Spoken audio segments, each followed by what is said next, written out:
S, ರಾಜ್ಯದಲ್ಲಿ ಈಗಾಗಲೇ KPCC ಅಧ್ಯಕ್ಷಗಿರಿ CM ಬದಲಾವಣೆ ವಿಚಾರ ಸಾಕಷ್ಟು ಚರ್ಚೆಗೆ ಗ್ರಾಸವಾಗಿತ್ತು. ಇದು ಕಾಂಗ್ರೆಸ್ನ ವಿಷಯ.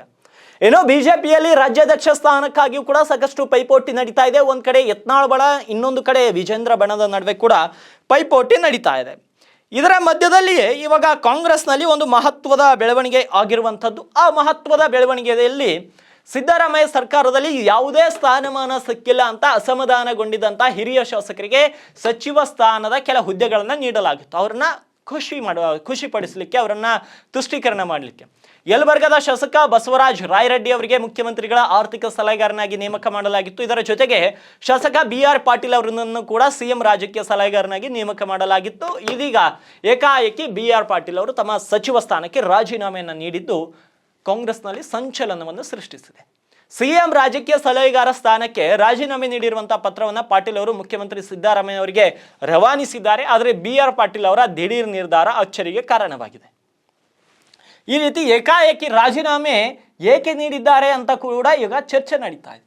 ಅದಕ್ಕೆ ಹಲವು ಕಾರಣಗಳಿದೆ.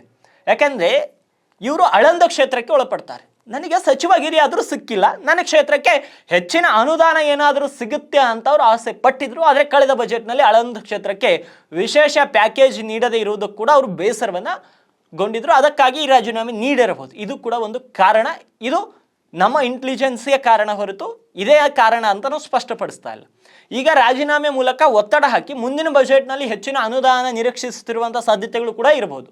ಇದರ ಜೊತೆಗೆ ಸಿಎಂ ಸಲಹೆಗಾರರಾಗಿ ಆ ಹುದ್ದೆಗೆ ಯಾವುದೇ ಮಹತ್ವ ಕೂಡ ಇಲ್ಲ. ಸಲಹೆಗಾರ ಹುದ್ದೆಯಲ್ಲಿ ಕೇವಲ ನಾಮಕೀಯ ವಾಸ್ತೆ ಅಷ್ಟೇ. ಇದು ನಾಮಕೀಯ ವಾಸ್ತೆ. ಪಾಪ ಅವ್ರಿಗೆ ಸಚಿವ ಸ್ಥಾನ ಕೊಟ್ಟಿಲ್ಲ.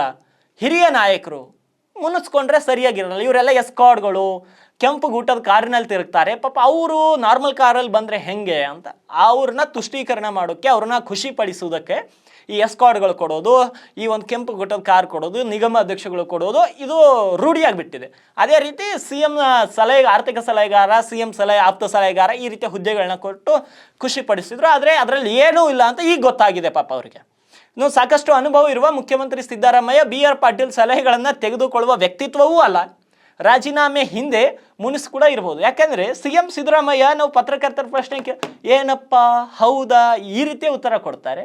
ಪಾಪ ಇವರ BR ಪಾಟೀಲ್ ಅವರ ಸಲಹೆಗಳನ್ನ ಅವ್ರು ಏನು ಪಡ್ಕೊತಾರೆ ಅದು ಕೂಡ ಸತ್ಯವಾದ ಮಾತು. ಇನ್ನು ಸಿದ್ದರಾಮಯ್ಯ ಸರ್ಕಾರ ಅಸ್ತಿತ್ವಕ್ಕೆ ಬಂದ ಬಳಿಕ ತಮಗೆ ಯಾವುದೇ ಸ್ಥಾನಮಾನವಿಲ್ಲ, ಅಸಮಾಧಾನಗೊಂಡಿದ್ರು R V Deshpande, Basavaraj Rayareddy, BR Patil ಸಹ ಬೇಸರಗೊಂಡಿದ್ರು. ಹೀಗಾಗಿ ಬಂಡಾಯ ಗೆದ್ದಿದ್ದ ಶಾಸಕರಿಗೆ ವಿಶೇಷ ಹುದ್ದೆಗಳ ಸ್ಥಾನಮಾನ ನೀಡಲಾಗಿತ್ತು. ಬಸವರಾಜ ರಾಯರೆಡ್ಡಿ ಅವರಿಗೆ ಸಿಎಂ ಆರ್ಥಿಕ ಹುದ್ದೆ, BR ಪಾಟೀಲ್ ಅವರನ್ನ ಸಿಎಂ ರಾಜಕೀಯ ಸಲಹೆಗಾರನ ಮಾಡಿ, ಅದೇ ರೀತಿ ಆರ್ ವಿ ದೇಶಪಾಂಡೆ ಅವರನ್ನ ಆಡಳಿತ ಸುಧಾರಣೆ ಆಯೋಗದ ಅಧ್ಯಕ್ಷನಾಗಿ ನೇಮಕ ಮಾಡಲಾಗಿತ್ತು. ಆದರೆ ಇದೀಗ BR ಪಾಟೀಲ್ ತಮ್ಮ ಸ್ಥಾನಕ್ಕೆ ರಾಜೀನಾಮೆಯನ್ನು ಕೊಟ್ಟಿದ್ದಾರೆ. ಇದು ಕಾಂಗ್ರೆಸ್ನ ಮನೆಯೊಳಗೆ ಸಾಕಷ್ಟು ಕುತೂಹಲ ಕಾರಣವಾಗಿದೆ. ಯಾಕೆಂದರೆ ಹೈಕಮಾಂಡ್ ಈಗಾಗಲೇ ಎಲ್ಲವನ್ನ ಗಮನಿಸ್ತಾ ಇದೆ.